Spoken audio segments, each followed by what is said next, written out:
obviamente que llegar a la Luna con una misión tripulada tiene muchísimos, digamos, desafíos enormes, por eso también se tomaron su tiempo y fueron muy cuidadosos.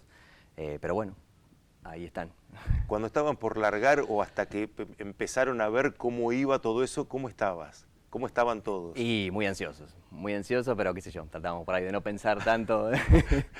Pero sí, ansiosos porque, bueno, más allá del hito de Artemis II, también pensando en Atenea, que iba a desplegarse ahí unas horitas después del cohete, así que estábamos ahí con las miradas en eso. ¿Ustedes lo pudieron ver cuando se desprendían o...? No, lo que sí hay son algunas tomas hechas Ajá. desde muy lejos por un satélite que se alcanza a ver como diminutos puntitos que van saliendo de la nave a una velocidad increíble. Esos son los satélites, pero bueno, no se puede apreciar con detalle. ¿Y lo de Atenea cómo fue? Lo de Atenea fue para nosotros increíble. Atenea fue el primero de los CubeSat que se lanzó. Ajá. Sí, así que bueno, fue el primero que pudo recibir señal. Y funcionó ¿Funcionó a la perfección? Y digamos que sí, por lo menos por lo que sabemos, ahora estamos terminando de procesar la información, pero la parte más importante, digamos, que fue la parte de las comunicaciones a larga distancia, que era como el objetivo fundamental, probar eso de la misión, funcionó, podemos decir, a la perfección. Logramos comunicarnos a 70.000 kilómetros de distancia con el satélite, lo cual es un hito ya para la Argentina, porque Atenea se convirtió en el objeto, en el satélite, en el cuerpo, como queramos llamarlo, argentino que estuvo más lejos de la Tierra. Nunca antes un satélite había estado tan lejos y es mucho más además que cualquier otro satélite convencional que existe hoy en día. Hoy me dijeron, esto a uno que lo mira de afuera le alimenta el ego, pero digamos, pero no sé ustedes si lo toman de esa manera. Pero hoy me dijeron, es el único de todos los componentes que no, porque todos los demás tuvieron alguna pequeña fallita, alguna cosa. Bueno, sabemos, sí, no tenemos demasiada información porque al no ser nuestros, digamos, no podemos acceder a toda la información, pero sabemos que hubo 2 de los CubeSat que iban junto con Atenea, eran 4 en total. 2, el que era de Alemania y el de Corea del Sur, tuvieron problemas de comunicación. Ajá. Eso sí es lo que se sabe hasta ahora y bueno, eso encima pone más en valor todavía lo que se logró, ¿no? Porque pensando Alemania, Corea del Sur son países, bueno, obviamente súper desarrollados, potencias con enorme cantidad de recursos para desarrollar la tecnología y para investigación, y aún así tuvieron problemas y el argentino, con todos los problemas que tenemos en el contexto extremadamente desfavorable en el que estamos, de financiación de la ciencia y de las universidades públicas, bueno, logró funcionar. Además, yo me acordaba, charlamos con Marcos Actis hace algún tiempo, cuando todo esto era proyecto, antes del primer lanzamiento fallido, y Marcos nos decía, le queríamos poner propulsores, ¿se llama? Sí. No podíamos, no pudimos, por X motivo, y entonces decís, lo hacen con un esfuerzo tan grande y que le salga tan bien. Sí, la verdad que sí, es un orgullo, fue un éxito enorme, porque sí, como te decía, ¿no? Las condiciones muy desfavorables, muy poco tiempo además, se hizo en un tiempo récord. De hecho, muchas agencias que fueron invitadas no aceptaron la propuesta de subirse a Artemis porque el tiempo que daban para hacerlo era muy chico. ¿Por qué se arriesgaron ustedes? Era muy poco. Y bueno, nosotros somos así. Los argentinos... Sacaron pecho. Los argentinos somos así, sí. Había que hacerlo y bueno, nos pusimos ese objetivo y terminó saliendo. Por supuesto que tuvimos problemas, como siempre, como ocurren estas cosas, pero pudieron solucionarse y pudimos salir airosos. Cuando me decís que están procesando los datos, ¿qué es eso de procesar los datos? Bueno, eso, el satélite desde que se desplegó, desde que salió del cohete, digámoslo así, hasta que terminó su vida, que fueron unas 20 horas aproximadamente, eso es lo que estaba planeado, transmitió información del estado de salud, básicamente, del satélite, qué es lo que estaban haciendo los subsistemas, los experimentos que llevaba. Esa información se recolecta en la Tierra con las estaciones terrenas y después, bueno, toma un tiempo empezar a mirar toda esa información, analizarla con detalle, ver cómo estuvo esa información, cómo ordenarla, cómo procesarla, básicamente eso. Eso toma un tiempo, pero sí sabemos, por lo que pudimos ver ya, que la comunicación funcionó, eso sí. Y la comunicación, esto que vos me decís, la comunicación funcionó, ¿desde dónde se hace? ¿Desde dónde toman la señal del satélite? Bueno, acá en Argentina hubo 2 estaciones principales que tomaron las señales de del satélite. Una fue la que está en Córdoba, que es de la CONAE, las 2 de la CONAE, y la otra en Tierra del Fuego. Ese es un proceso, digamos, complejo y hay gente que es experimentada, que trabaja con el seguimiento de satélites, porque lo que hay que hacer, como es un satélite que se mueve, hay que apuntarle al satélite y hay que seguirlo a medida que se va moviendo. Eso es. ¿Qué es eso tipo radar? ¿Lo va siguiendo con un localizador? Algo así, algo así. Hay una trayectoria que está prevista, que se sabe desde el momento del lanzamiento, entonces eso permite configurar las estaciones para que puedan irlo siguiendo. ¿Y en qué momento, yo te voy a preguntar un montón de cosas que para vos van a ser una tontería, pero a mí me resulta recontra curioso. Para nada. ¿En qué momento, cuando vos me decís, vimos que salía Atenea de Artemis, ¿en qué momento pasó eso? Eso fue aproximadamente 5 horas del lanzamiento, es decir, a la hora local fueron, si no estoy confundido, las 0:58.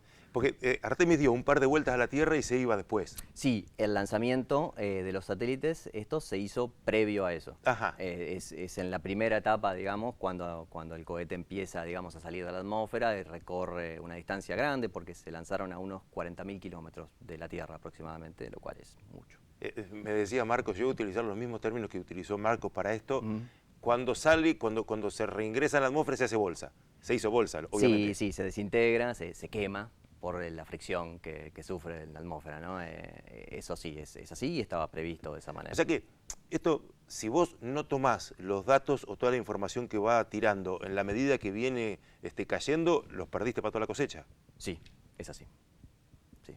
Había una ventana de tiempo corta, porque era una misión corta Atenea particularmente.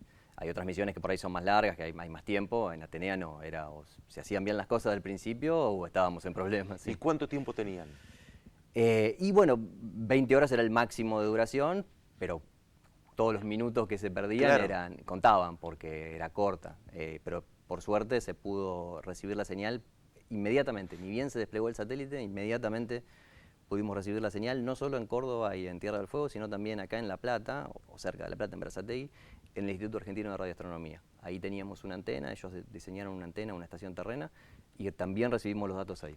Así que nosotros estábamos ahí en ese momento y vimos el momento en el que recibíamos la información. ¿Vos estabas en Berazategui? Yo estaba ahí, sí. Fue una noche larga, no dormimos toda esa noche porque nos quedamos, digamos, esperando y recibiendo todos los datos. Pero cuando viste la señal, ¿qué dijiste? Dije, gol, vamos, Argentina. Sí. Lo primero es, festejo, pero también un poco de cautela de ver, bueno, veamos a ver si es cierto, si es Atenea, si está funcionando bien. Porque le pueden errar de satélite. No es fácil errar de satélite porque no hay otros en ese lugar. Pero bueno, podía llegar a pasar que fuera una señal, pero completamente corrupta, digamos, que estuviera mal, que el satélite estuviera funcionando mal y transmite cualquier cosa. Pero bueno, no, verificamos que no, que estaba transmitiendo correctamente. ¿Ya tuvieron alguna comunicación de la NASA?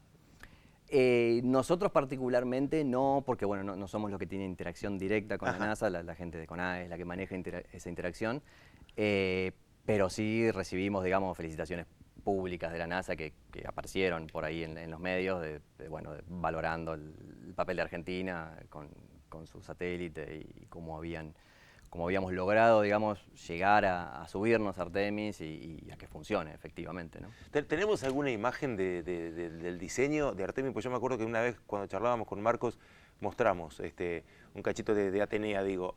Ese es el logo, no sé si tenemos... Mirá, ahí están todos los laburantes. Ahí hay parte del equipo. Hay parte del equipo, esto es. Bueno, pará, déjamelo un cachito ahí. Yo veo esto. ¿Vos te acordás? Yo te iba a preguntar una tontería completamente, ¿no? ¿Vos te acordás qué partecita primero pusieron ahí? ¿Qué fue lo primero que apareció de todo eso? Y primero, bueno, lo que está adentro, que son unas placas de circuitos impresos. Hay unos componentes que, bueno, se sueldan ahí adentro, se pegan, llamémoslo así, pero con metal, que son los que hay que poner primero porque si no después no se pueden poner, y eso fue lo primero que se puso, que es como el corazón de ese es el receptor de GPS que desarrollamos nosotros. De hecho, esa persona soy yo. Ese sos vos, el hombre detrás del guante sos vos. Sí, soy yo. Ese es el receptor de GPS que lleva, y lo primero que pusimos es como el cerebro de ese receptor, que es un dispositivo que si lo ves es como una pastillita así chiquitita de 2 centímetros por 2 centímetros. Bueno. ¿Ese también lo diseñaron ustedes? No, esas cosas esas se compran. Lo que hacemos nosotros es diseñar todos los circuitos y cómo se conectan entre sí, y después la parte del software sería que es programar esos circuitos para que funcionen, para que hagan lo que tienen que hacer.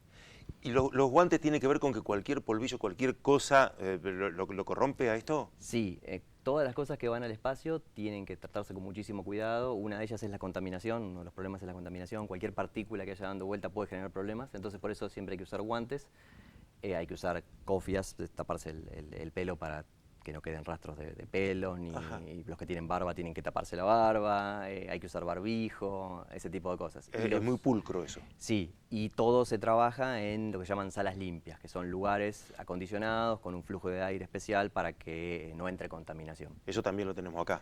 Eso está en un laboratorio de la facultad, en el GridCom, y de hecho ellos nos cedieron esas instalaciones para que podamos trabajar. Sí. ¿Cuánto tiempo estuvieron armando? O sea, entre que lo empezaron a diseñar y pusieron burdamente el último tornillo, ¿cuánto tiempo estuvieron? Y fueron aproximadamente 2 años, con un último año, 2025, de trabajo muy intenso. El 2025 fue básicamente donde se terminó de construir todo. En octubre se entregó. Así que entre julio y septiembre, octubre fue un trabajo muy arduo. ¿Y lo más complejo es la parte dura, todo el soporte o el hardware o toda la parte? Y bueno, ahí hay dos patas, digamos, importantes. Una es toda la electrónica, que tiene hardware, es decir, tiene los circuitos que se ven y el software que está dentro, y la otra es toda la parte de la estructura del satélite, que también es fundamental. Hay por ahí una cosa que está bueno marcar, es que Atenea fue posible en tan poco tiempo gracias al satélite universitario que estamos desarrollando nosotros en la Facultad de Ingeniería. Que le sirvió como prototipo, una cosa así. Claro, se tomó gran parte de ese diseño, de hecho la CONAE vino a nosotros a buscarnos por eso, porque ya teníamos cosas hechas y había que hacerlo muy rápido, entonces si no estaba eso disponible, era imposible llegar en el tiempo que se llegó a Atenea, ¿no? Entonces eso también es importante, ¿no? Hay todo un trabajo atrás, hay años de investigación, hay años de desarrollo financiados por la universidad pública, que permitieron que ese proyecto se pueda materializar, ¿no? Te hago una última, cuando vos me decías, ahora estamos recabando toda la información, etcétera, esto que te preguntaba, ¿qué tiempo queda ahora para tener toda la información, analizar todo? Y bueno, eso serán unos días, semanas, hay que mirarlo con detalle. Gran parte de la información la tiene la CONAE porque la recibe en sus estaciones, entonces tiene que pasarnos la información, nosotros tenemos que ir, digamos, procesándola. Pero bueno, serán unos días, unas semanas como para trabajar con eso y bueno, poder analizarlo con detalle, ¿no? Bueno, ahora le van a empezar a exigir cada vez más a ustedes, ¿eh? Ahora van a decir, bueno, ¿y ahora cuándo nos llevan ustedes a la luna? Claro, todas esas cosas. Sí, ya. Ahora ya. ¿Viste cómo somos vos dijiste, somos argentinos, ¿viste cómo somos los argentinos, no? Exactamente, sí. Me metiste un satélite así chiquito y ahora ya queremos... Y ahora vamos por más.